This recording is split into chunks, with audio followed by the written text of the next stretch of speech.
Since starting content creation last June, I've made over £80,000, and some of you guys were curious how I was even able to do that alongside a full-time job that I had to be in the office 5 days a week for. So I'm going to tell you exactly my strategies and mindsets that I had.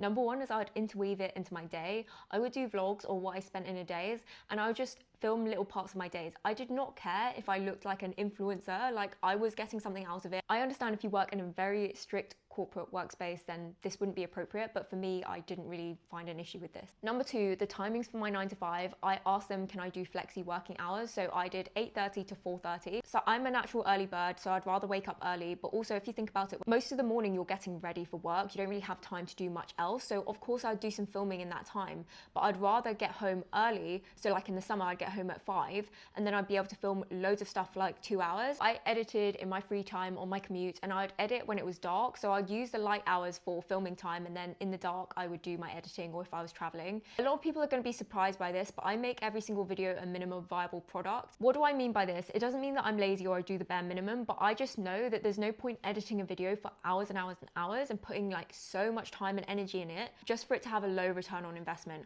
I want to spend the least amount of time on something for the maximum results. Really good example is my YouTube. I don't edit at all. I cut out ums and ahs, but that is it.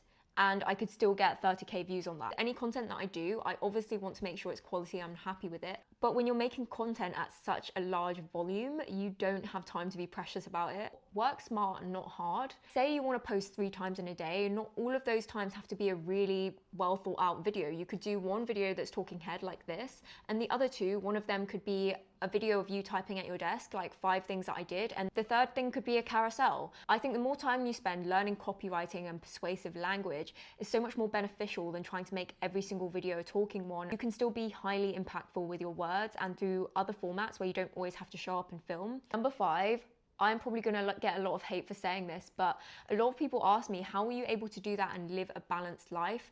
I didn't. You can see from my spending that I am not the biggest party person. Like, I obviously have amazing close friends, but I sacrificed fitness or, you know, just various different things because I was so focused on this. I think if you want to achieve something great, it actually does require sacrifice. I don't want to promote an unhealthy mindset, but I'm saying that's kind of the reality for me. You do not have to be as extreme as me. I am just the case of someone that just goes all in and doesn't know how to be moderate. Those are 5 ways that I made content work around my 9 to 5. If you enjoyed this video, give it a like and follow for more content from me.